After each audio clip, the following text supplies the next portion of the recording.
PowerPoint presentation that I will upload separately. But the overall argument from reading one was basically that both liberals and conservatives pose as an us versus them mentality in regards to Black people and African Americans, and because of a lack of and kind of a confinement of race conversation, it falls onto the Black community to create healthy race relations by conforming to white American society, which shouldn't be the case. White American society should adapt to include other cultures and include other communities, and all of this can really only be fixed through new grassroots leadership that learn from history without actually stemming from it, because a lot of the political leaders nowadays are older, rich white men who are part of the problem of oppressors rather than really be acting to be part of the solution. And the article shapes Black Lives Matter movement by giving background on why the movement is needed, along with giving insight into the liberal and conservative mindsets on how BLM should fit into their platforms rather than how both sides should adapt to learn from and support the movement. And then what I learned from the article was that in 1992, the acquittal of 4 LAPD officers for use of excessive force in the arrest and beating of Rodney King caused an upheaval that a lot of people assumed was because of racial matters, but it was actually from a communal sense of powerlessness and political apathy and justified social rage. And I was ignorant to the events that occurred, and I believe that it's necessary to not only learn about them, but deeply understand them, because it's clear that if we don't, the events that happened with Rodney King will continue to happen, as we've seen with Breonna Taylor, George Floyd, and many, many more people, especially in the past few years. And then for reading 2, Rebirth of the Caste System, racism and the caste system has evolved alongside society, and this can be seen with slavery turning into Jim Crow laws, and finally, sorry, my roommate just got home, and finally adapting into mass incarceration. And as said in the article, racism is preserved through transformation.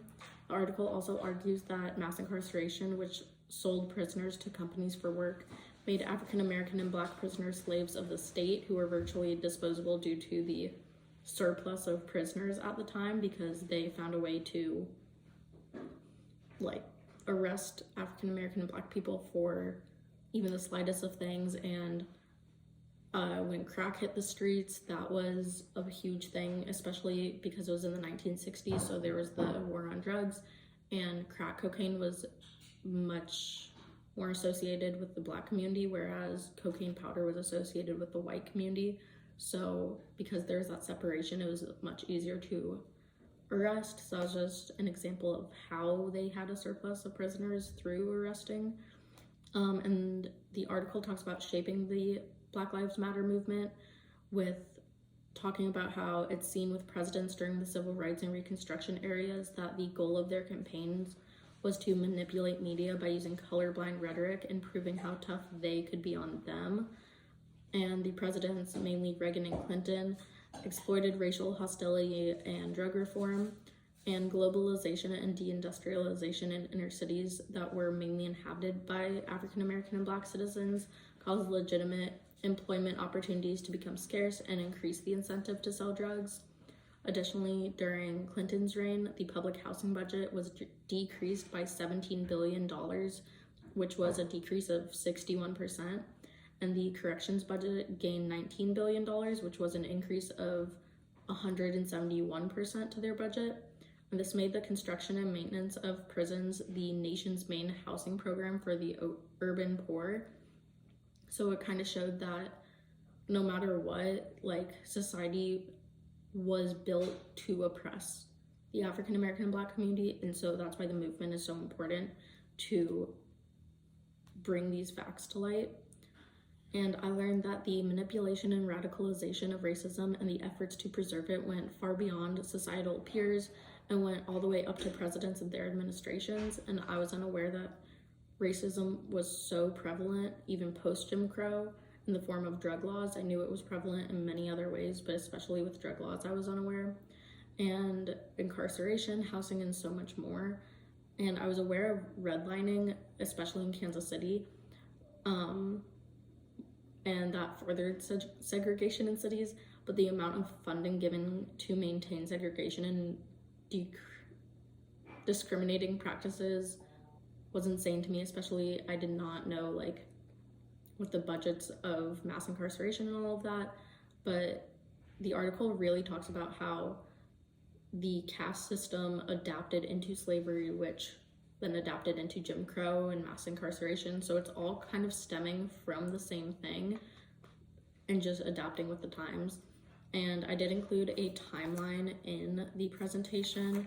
It's just a sticky note version, but it goes through like the main years and what I learned from each of them. That was included in the article because it included a lot of different like timestamps. And then for reading 3, the overall argument was having videos from victims and bystanders as well as footage from police cameras brings up several ethical questions such as anonymity, sourcing and tampering concerns, trauma and media desensitization, and the violence captured on film doesn't guarantee reform, but it does encourage more people to recognize and speak out against it. And these videos prove that police brutality affects women, especially women of color, if even the slightest step out of line. And it shapes the Black Lives Matter movement because the use of videos and hashtags in capturing and challenging violence caused by law enforcement connects activists who work to oppose the treatment of women by the law. And the images and videos captured show an unfiltered truth of how police treat women and people of color. But many critics and skeptics will justify the cops' behavior on what could have happened before the camera was turned on. And these ideas focus on what the victim did to the police before the camera was turned on, but they really ignore like what harm the police could have caused to the victim before film was shot. And discrepancies like this are the reason hashtags are created to spread truth instead of assume justifications and lies. And what I learned from the video article was that non-conforming women of color and women who are perceived as suspicious, gender non-conforming, assertive, engaged in self-defense, etc., suffer far more at the hands of police than from other groups.